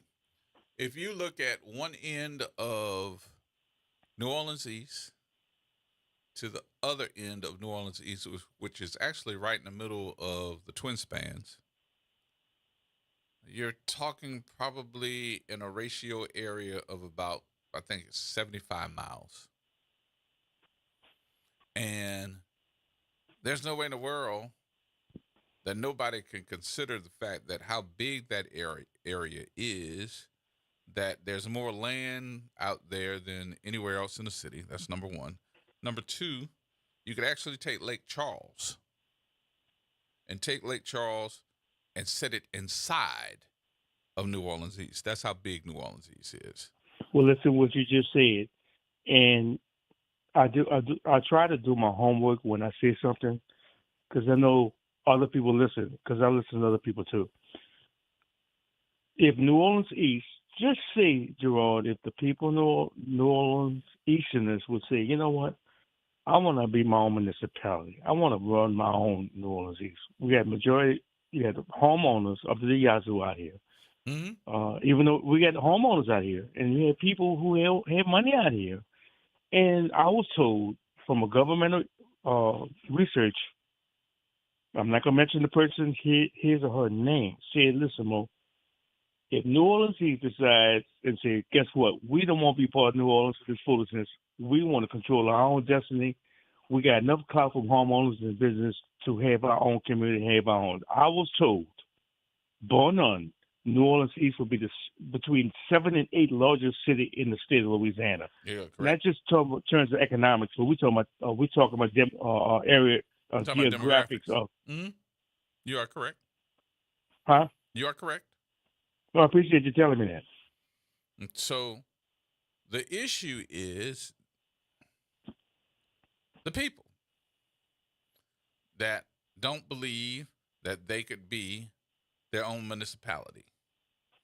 But if you take that area of the city away from that area and incorporate it, just like you see what Gretna has done, same thing that you saw that Westwego has done, all those areas still belong to Jefferson Parish, but they're their own municipalities.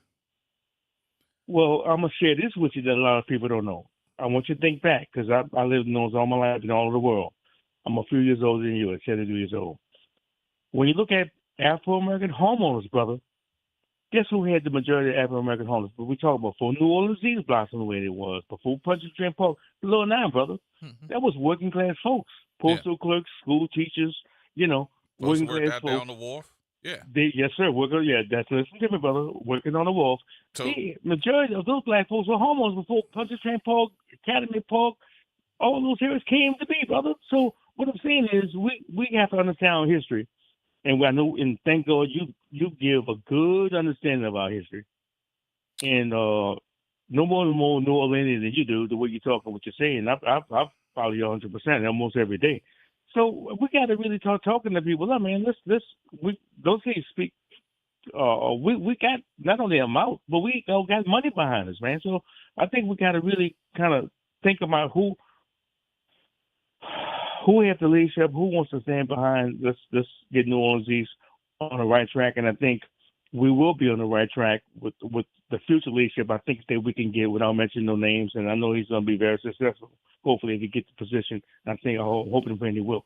Well, I think we'll be in the right direction, man. I mean, not only New Orleans East will be in the right direction, Lower 9 will be in the right direction, and all of New Orleans, brother. But we got to look positive, man, and we have to kind of there's certain things that we could do before this happened, Mm-hmm. So one of the things that has not been really discussed, one of which has been, which I learned, and I'm just trying to put this in reference to the homeowners in the Lower 9th Ward.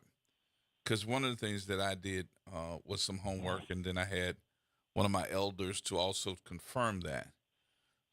And it really had to do with this, I would say, the redlining, the ability to say, no, you can't have a home here. But you had these young men and these hardworking men and women that were school teachers, nurses, and especially those men that were working on the wharf. They wanted to own their own homes, and in other parts of the city, they were being told that they could not own homes in certain neighborhoods.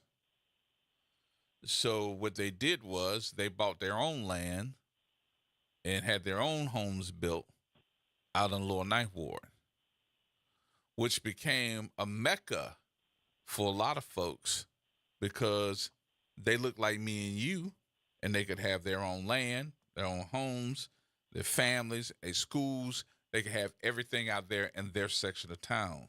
So instead of being told you can't be a homeowner, they weren't going to take that. But yet they still had that racism and prejudices of not being able to own homes in certain parts of the city. Now, I thought that was over with a long time ago until I went to this house on St. Charles Avenue where he's a doctor, a dentist, had several different dentist locations, and he was buying a home, a humongous home on St. Charles Avenue. And he invited me to see the house. Oh, it was beautiful, beautiful with the porcelain or the whatever types of floors that it had in it, with the wooden staircases that went up on each side upstairs, elevator in it. And on the third floor of the house, he had a handball court. You know, you could play handball on, and I was like, wait a minute. Don't nobody I know live like this in New Orleans. And I mean, he was there and he was telling me those stories about, man, you ain't gonna believe what I had to go through to get this house. He said, first of all, they wouldn't sell it to me because of who and what I am. And he said he had to sign and, you know, put his name on a piece of paper to have somebody that was white to go and get the house for him. And then he signed over the house because they were not going to sign. They were not going to let him buy the house because of redlining. They didn't want him in the neighborhood. And listen, that's been since I've been here. That ain't no 60s and 70s stories. This is 92,000 stories. So the question is, does that stuff still happen? Well, the thing about it, Jerron, I mean, listen, you're familiar with crowd is, right?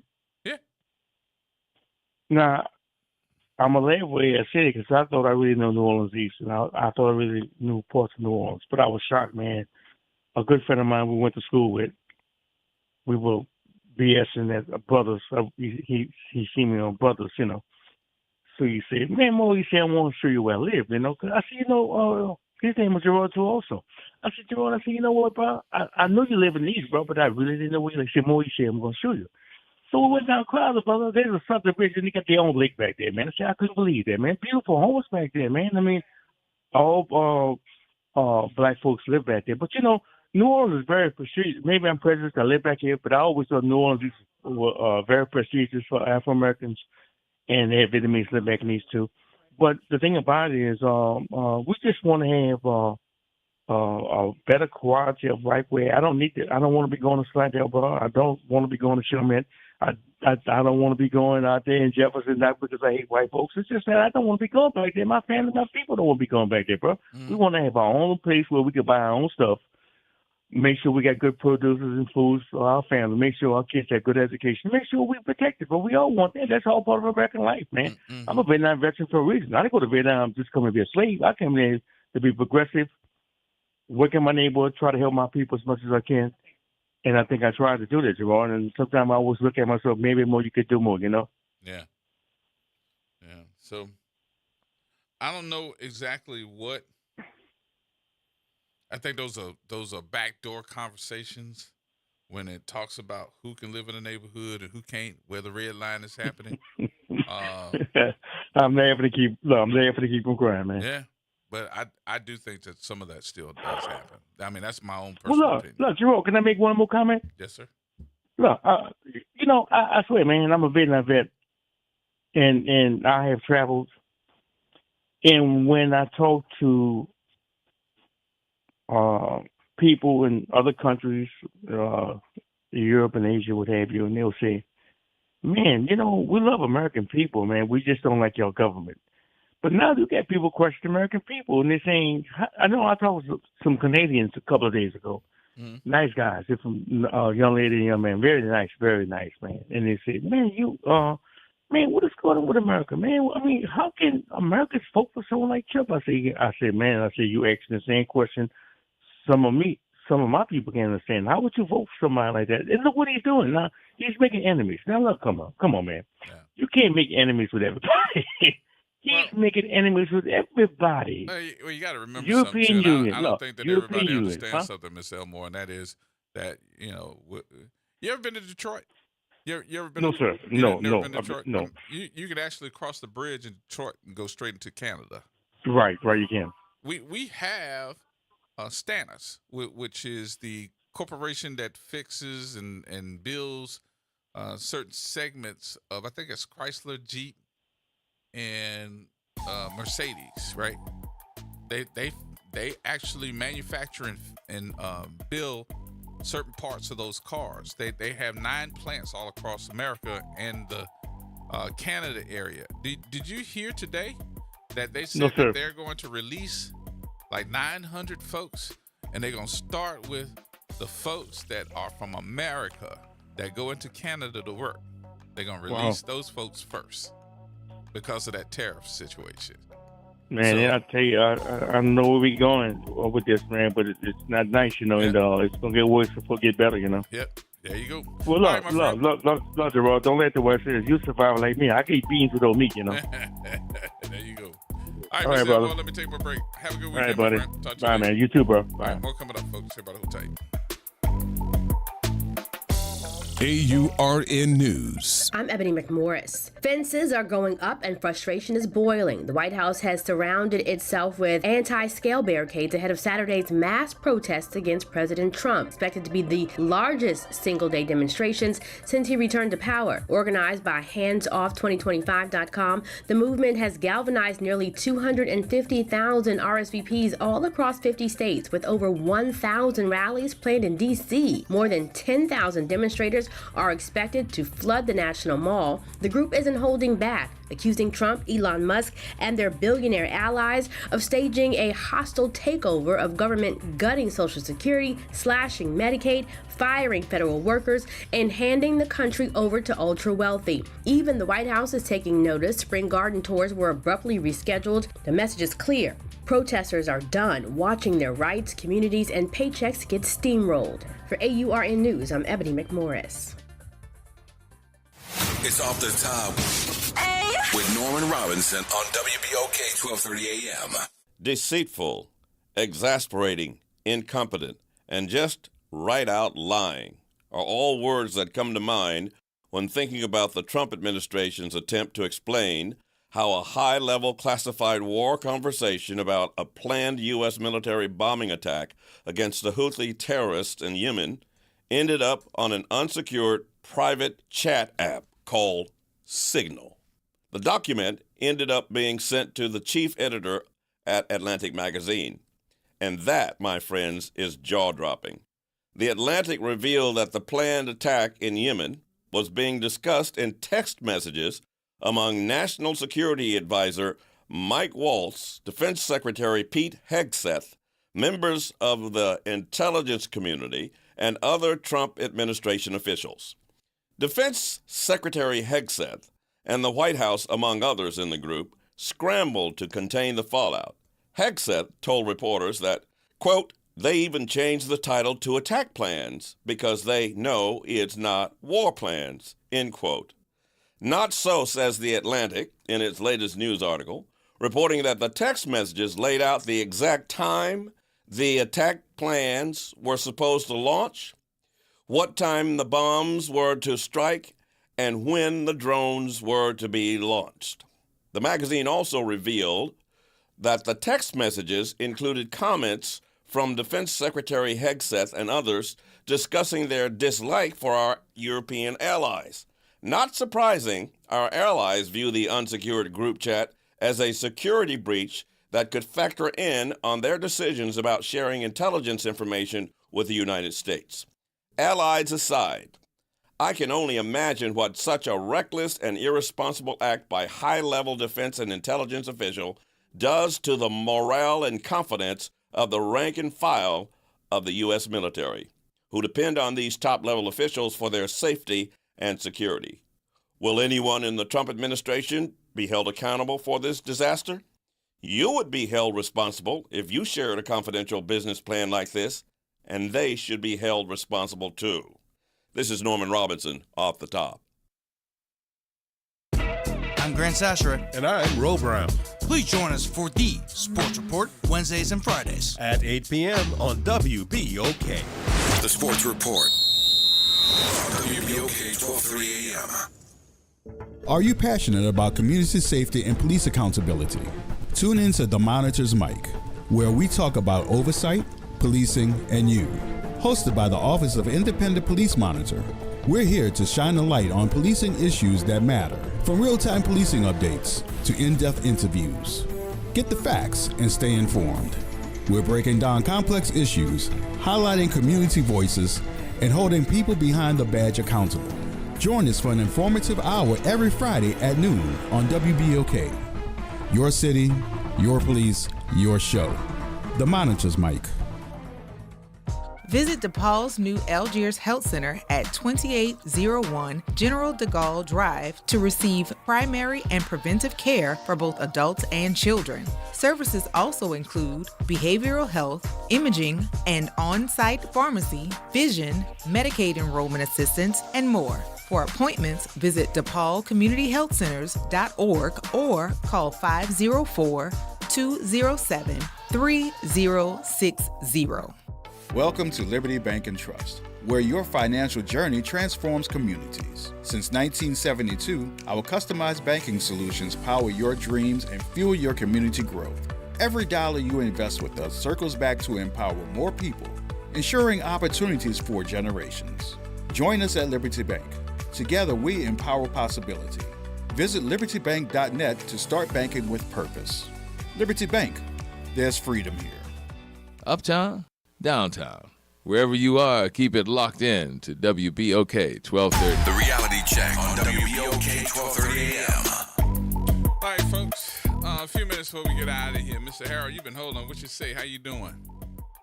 I'm doing okay. I'm sitting in the Jeep, and I've been listening to your callers. And, I'm getting close to becoming a senior citizen, so I'm trying to practice how to act. Yes, indeed. So, yeah, I'm only 88. So when I get to be 110, then I'll know how to act. Now, you got a little ways to go.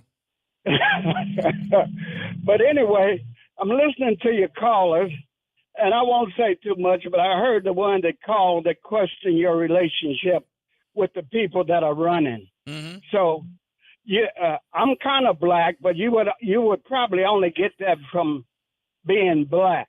Okay, so anyway, I don't know what to say. I'm just listening, and I wanted to report to you today. You know the name Ben Crump. Mm-hmm.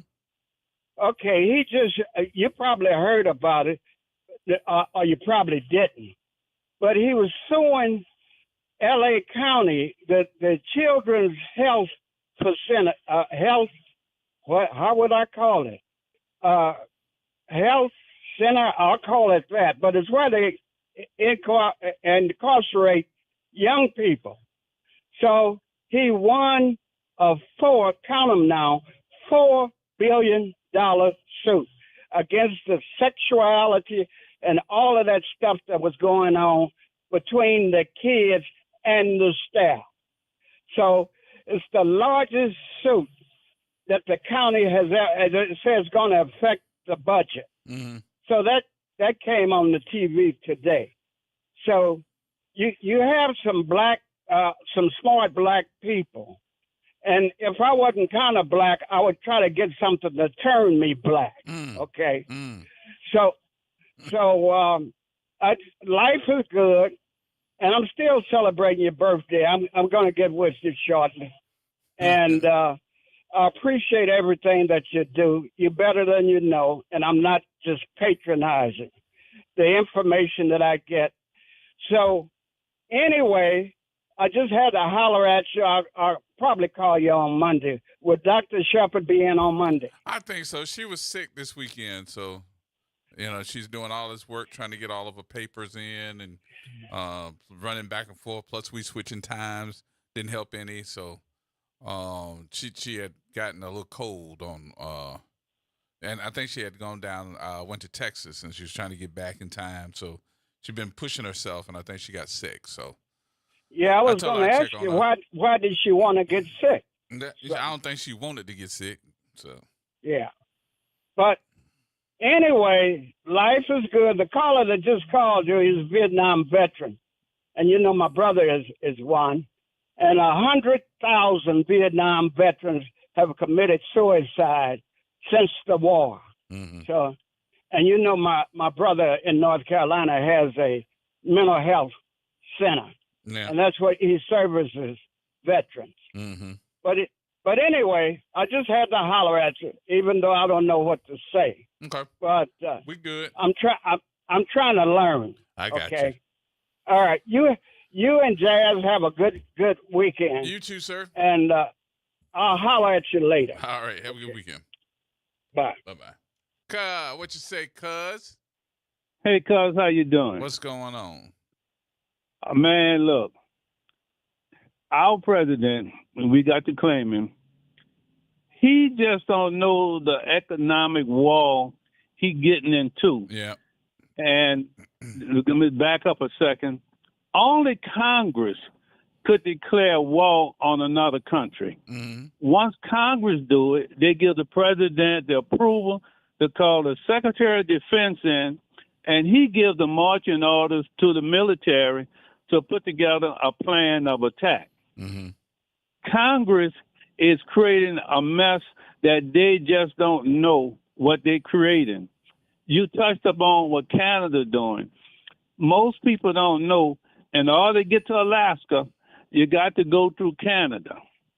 And Canada talked about tariffs and may not let them use their road to go into Alaska, and also the airspace as well as the water, because the cruise ships do not like to go too far out in the rough Pacific Ocean. And they do land in Canada on one of their stops before they go into Alaska. But Canada is signing long-term purchase agreements with other countries. Yep. And Europe already told them they plan, Mexico as well. Yep. The general public don't understand. The last one buy the product pays the taxes. I don't know why they talk about economics with him. This is a man that has filed bankruptcy 6 times on his own businesses. So all his businesses have failed. Yep. He failed as a president during his term, talking about bleach and COVID and all this kind of crazy stuff. Yep. The man is mentally deranged, and people around him can't see it. It's utterly ridiculous. That's what we getting ready to get into. The recession is coming. Yep, gasoline prices just went up. Yeah, I thought everything it went up about 20 that we cents. use. I thought it went up 20 cents. So it went up 20 cents. So yeah. Look, I gotta run. Yeah, America is paying for all that money. He talking about saving. Yeah. And that president of the United Auto Workers, he needs to resign. He's a fool. I'm sorry. He lacks wisdom, knowledge, understanding. You can't. Yes, indeed. We got to go. We got to get out. All right, folks, we out of time. We got to get out of here. We'll talk to you on Monday. Whatever you say. Thank you. Take care. The way we want you to do it. Y'all take care.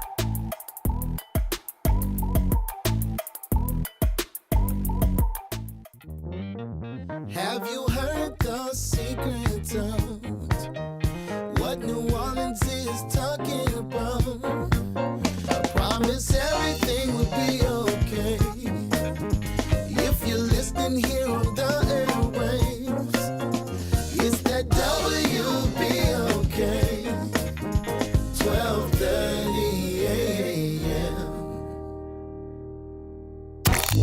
campus of Xavier University. Look. WBOK 12.